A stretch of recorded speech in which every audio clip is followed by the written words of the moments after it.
हाँ जी, तो बच्चों ये रही हमारा क्वेश्चन नंबर 8.20 का दूसरी जूस, क्योंकि इसकी जो बच्चों फर्स्ट जूस है वो एक डेफिनेशन है, वो करने की ज़रूरत नहीं है क्योंकि हमारे आपको पता है कोर्स में डेफिनेशंस वगैरह नहीं आनी है आपके पेपर में, डेट्स मैं उसको स्किप कर रहा हूँ।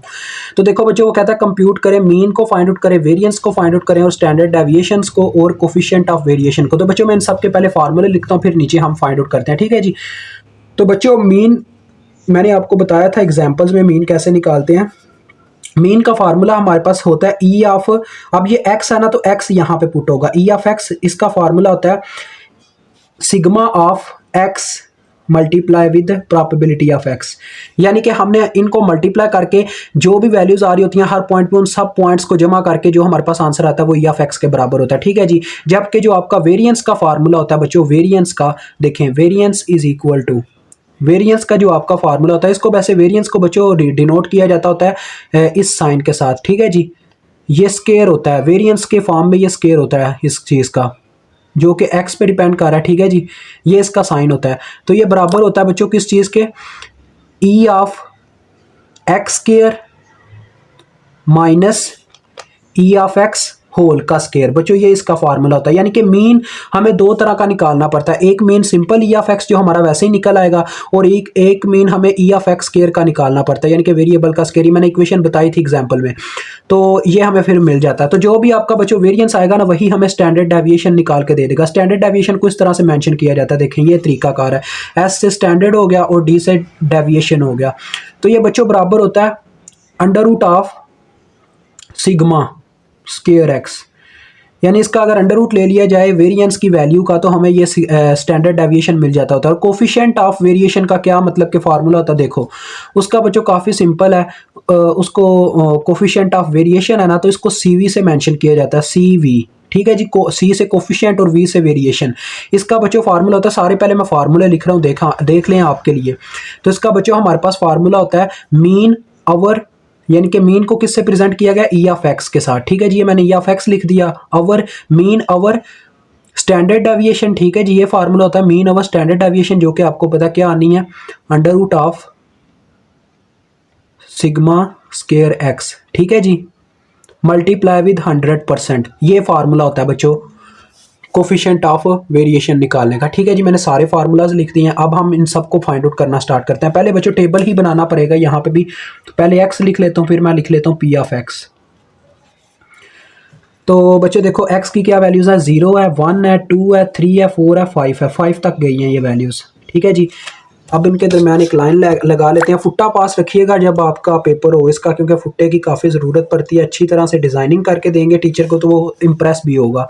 अब पी ऑफ एक्स की वैल्यू है प्रोबेबिलिटी, यानी कि जो वैल्यूज़ है 0 के ऊपर इसकी 6/36 है, ठीक है जी। सामने आपको नज़र आ रहा है 6/36, ये ऐसे लिख देता हूँ मैं सीधा करके। और इसके ऊपर 10/36 है, और इसके ऊपर 8/36 है, और इसके बाद है 6/36 3 के ऊपर हमारे पास, और फिर है 4/36, ठीक है, और फिर 5 के ऊपर आती है 2/36।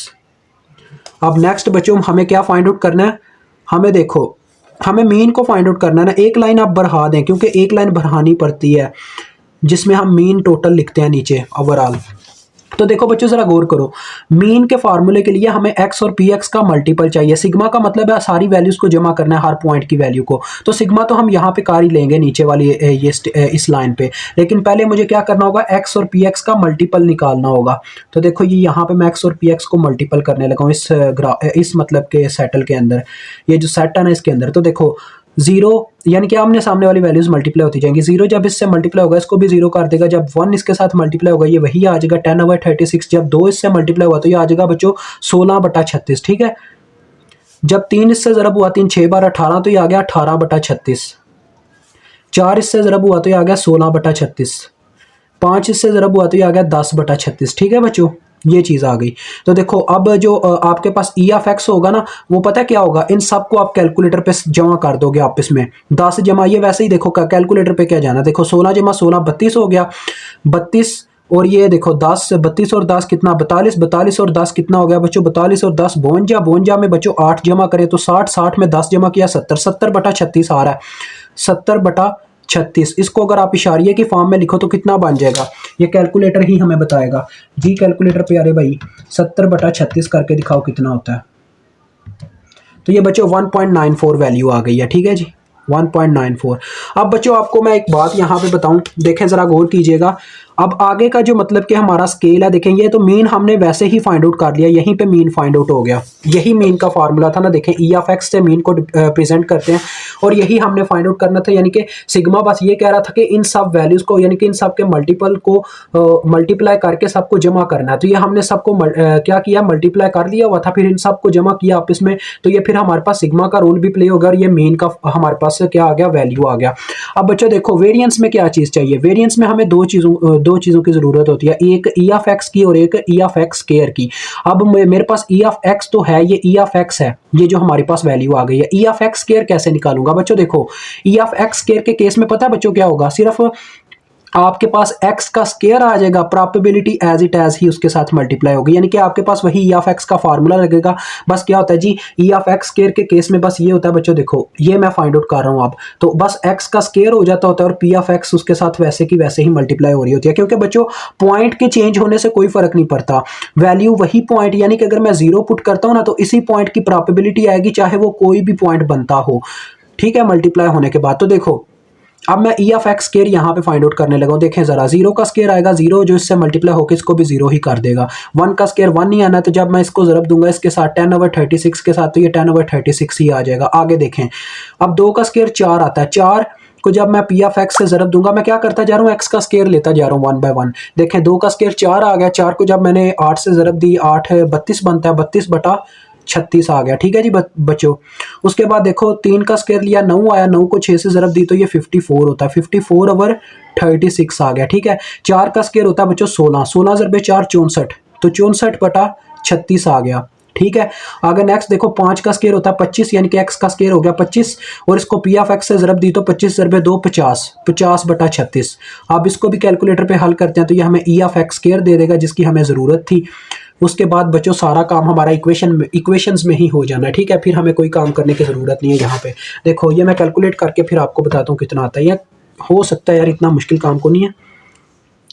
10 + 32 + 54 + 64, क्योंकि बच्चों इनका सबका बटा सेम है, डेट्स वाई मैं वैसे ही निकालता जा रहा हूँ। देखें 64 + 50 बटा सेम है तो ऊपर वाली वैल्यूज जमा हो जाएंगी। ये बच्चों आ जाता है 210/36, तो 210/36 करके मैं देख लेता हूँ कितना बनता है। 210/36 ये बच्चों आ जाता है 5.83, ठीक है जी। ये आपके पास इसकी वैल्यू आ गई 5.83। अब देखें हमें मीन की वैल्यू मिल चुकी हुई है, मीन हमारे पास बराबर आया E of X which is equal to 1.94, ठीक है जी। अब आगे आ जाए, अब हम क्या करेंगे जी, फाइंड आउट करेंगे वेरिएंस को।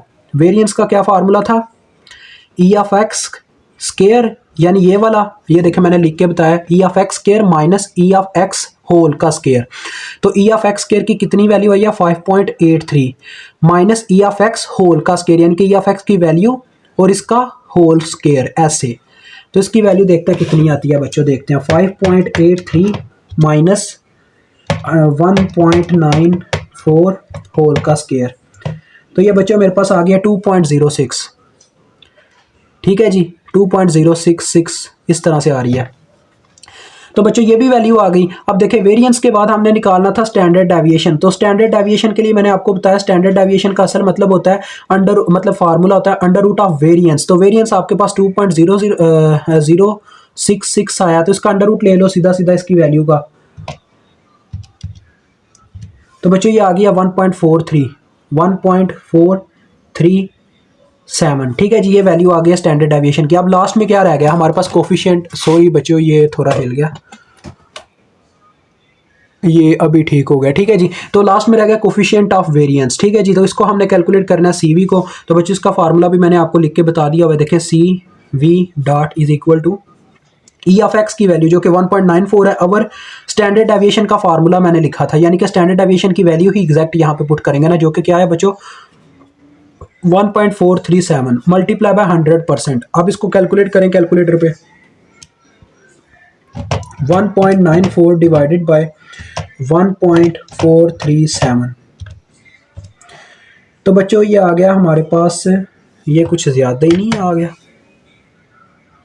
हाँ जी बच्चों ये गलती हो गया, थोड़ी मिस्टेक हो गया आपको फार्मूला बताने में, ठीक है जी।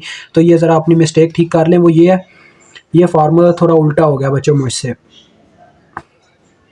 ये फार्मूला नहीं है, ठीक है जी, ये वाला फार्मूला नहीं है, इसको कट कर दो, ठीक है। फार्मूला मतलब कि एज इट एज उसी तरह गई है, लेकिन थोड़ी सी मिस्टेक हो गया मुझसे। देखें, coefficient of variance is equal to होता है बच्चों, ऊपर स्टैंडर्ड डेविएशन होता है, नीचे मीन होता है, ये मुझसे गलती हुई है, ठीक है जी। ऊपर स्टैंडर्ड डेविएशन बटे में मीन मल्टीप्लाई बाय 100%, ये फार्मूला है, तो मुझसे गलती हो गया थोड़ी सी। तो लिहाजा ये होगा 1.437 डिवाइडेड बाय मीन कितना आया 1.94 मल्टीप्लाई बाय 100%। तो ये फार्मूला, अब ये याद कर लीजिएगा, माजरत यार।